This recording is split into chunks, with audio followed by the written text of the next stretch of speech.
यहाँ पर देखिए अपने पास क्या करा है कि vertical tower stand on a horizontal plane and surmounted by a vertical flag step of a height 5 metre के बराबर दे रखा है। ठीक है, at a point on the plane the angle of elevation of the bottom and the top of a flag step respectively 30 degree and 60 degree के बराबर दे रखा है, 30 degree and 60 degree. Find the heights of tower, Heights of tower आपने के पास निकालना है। ये क्वेश्चंस देख लीजिए कितना बार आ गया, सीबीएसई 2015, 16, 19, 20 इन सारे में आ रखा है। चलिए सबसे पहले आपने पास क्या कीजिए, फोटो बना लेते हैं। फोटो आपके पास ज्यादा इंपॉर्टेंट रोल प्ले करता है। फोटो अगर आप सही सही बना लेते हैं ना तो आपके तो काम ही खत्म। यहाँ से आपने पास क्या करा है कि एक फ्लैग स्टेप इसके टॉप पे लगा हुआ है। चलो यहाँ से आपने पास इसके टॉप पे एक फ्लैग स्टेप डाल दो। ठीक है, तो ये आ गया आपके पास एक फ्लैग स्टेप यहाँ पर डाल दीजिए। ठीक है, फ्लैग स्टेप मतलब यहाँ से आपके पास एक झंडा लगा हुआ है। नेमिंग कर दीजिए, ए है, ये आ गया अपने पास बी के बराबर, ये सी है और ये अपने पास ये डी पॉइंट के बराबर। क्या कहते हैं a vertical tower stand on a horizontal plane and the surmounted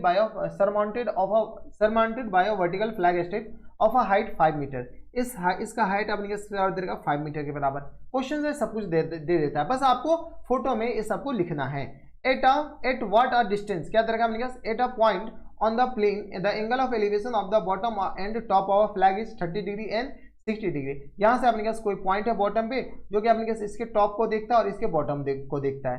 top को देखता है तो अपने पास एंगल ऑफ एलिवेशन 60 डिग्री है, हाँ है ना, और बॉटम को देखता है तो एंगल ऑफ एलिवेशन कितना है 30 डिग्री के बराबर, और टॉप को देखता है तो अपने पास 60 डिग्री के बराबर। कोई दिक्कत नहीं। तो आगे अपने पास क्या कर रहा है कि and the angle of elevation 60 degree, find the heights of tower. तो ये अपने पास हाइट्स ऑफ टावर है, यही तो अपने पास टावर है, इसका अपने पास क्या निकालना है, हाइट्स निकालना है। चलिए यहाँ से अपने पास मान लेते हैं let the heights of tower, let the heights of tower किसके बराबर है, हाइट्स ऑफ टावर बी किसके बराबर है, तो यहाँ से आ गया अपने पास बी सी, जो कि अपने के पास इसको मान लो एच के बराबर। ये आ गया अपने पास Heights of tower.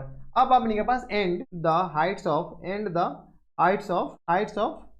Flag staff, ये अपने पास फ्लैग नहीं है बल्कि अपने पास फ्लैग स्टफ है, यानी उसकी अपने के पास डंडा किसके बराबर है, तो ये आ गया अपने पास बीसी के डीसी के बराबर, जो कि 5 मीटर के बराबर। डीसी इक्वल टू किस आ जाएंगे 5 मीटर के बराबर। किसी को कोई एतराज हमारे सबसे यहाँ तक नहीं होनी चाहिए। तो ये बीसी इक्वल टू एच के बराबर मान लिया और डीसी इक्वल टू किस आ जाएंगे 5 मीटर के बराबर। अब हमारे पास क्वेश्चन में एच निकालना है। चलिए अपने पास सबसे पहले इस छोटे वाले राइट ट्राइंगल में ये अपने पास 90 डिग्री बनेगा, किसी को कोई एतराज नहीं होनी चाहिए। तो यहाँ से बताओ इन राइट ट्राइंगल कौन सा, तो A B C. A B C में अगर हम गौर से देखते हैं तो यहाँ से अपने पास 10 30 बताओ, 10 30 इक्वल टू हो जाएंगे अपने पास परपेंडिकुलर अपॉन बेस, यानी आ गया अपने पास डी सी और अपॉन में ए बी के बराबर, सॉरी बी सी और अपॉन में ए बी के बराबर, हाँ है ना। 10 30 का वैल्यू आ गया अपने पास 1/√3 के बराबर, और बी सी अपने पास एच के बराबर है और अपॉन में ए बी। यहाँ से ए बी बताओ इन टर्म्स ऑफ एच, तो यहाँ से ए बी इक्वल टू किस तरह आ जाएंगे, तो √3 के बराबर, हाँ या ना। इसको अपने पास तत्काल के लिए ऐसे रहने दो, अभी काम आएगा। ठीक है, अब अपने के पास क्या करो, दूसरे राइट ट्राइंगल की बात करो, कौन सा, तो यहाँ से हम पार्टीशन कर देते हैं।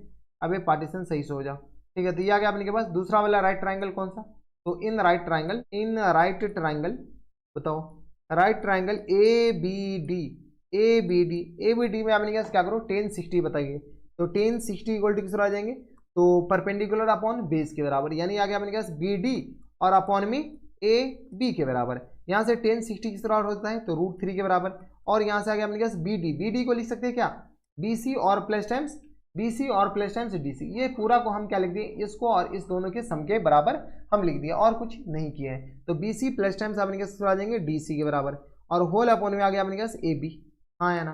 क्रॉस मल्टीप्लाई कर लो, यहाँ से खुश रहो, यानी तो अपने पास इधर ऐसे कर लो, क्रॉस मल्टीप्लाई करिए, B C plus times D C equal to आ गया अपने पास √3 ए बी के बराबर। बी सी का वैल्यू अपने पास चिपकाओ, बी सी आ गया अपने पास एच के बराबर, प्लस टाइम्स डी सी किस बराबर है, तो 5 के बराबर, इक्वल टू आ गया अपने पास √3 और मल्टीप्लाइड बाय यहाँ से अपने पास सॉल्व कर लो, तो ये किस तरह हो जाएंगे, तो यहाँ से आ गया अपने पास √3 ए बी √3 एच के बराबर है।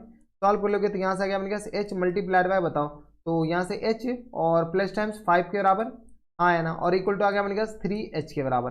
किसी को कोई दिक्कत नहीं, यहाँ से आपने कहा जगह ही नहीं, यानी तो सॉल्व कर लो, h - 3h इक्वल टू आ गया किस बराबर -5 के बराबर। यहाँ से जगह ही नहीं, तो यहाँ से आ गया -2h इक्वल टू किस आ जाएंगे -5 के बराबर, यानी h इक्वल टू किस आ जाएंगे 5/2 के बराबर। माइनस से माइनस कैंसिल आउट हो जाएंगे, h इक्वल टू आ गया अपने पास 2.5 2.5 मीटर के बराबर है। किसी को कोई इतराज नहीं होनी चाहिए। तो ये h इक्वल टू 2.5 मीटर के बराबर है, निकालना तो हमें यही था। तो यहाँ से हम लिख सकते हैं कि हेंस हाइट्स ऑफ टावर बताइए, हाइट्स ऑफ टावर अपने के बराबर है तो h के बराबर है, जो कि आ गया अपने पास 2.5 मीटर के बराबर है। यही अपने पास क्या आ जाएंगे, इनके फुल एंड फाइनल आंसर हो जाएंगे। किसी को कोई दिक्कत परेशानी हमारे हिसाब से नहीं होनी चाहिए। अगर किसी को कोई इतराज है तो आप हमें नीचे कमेंट बॉक्स में बताइए, हम आपकी पूरी मदद करने की कोशिश करेंगे।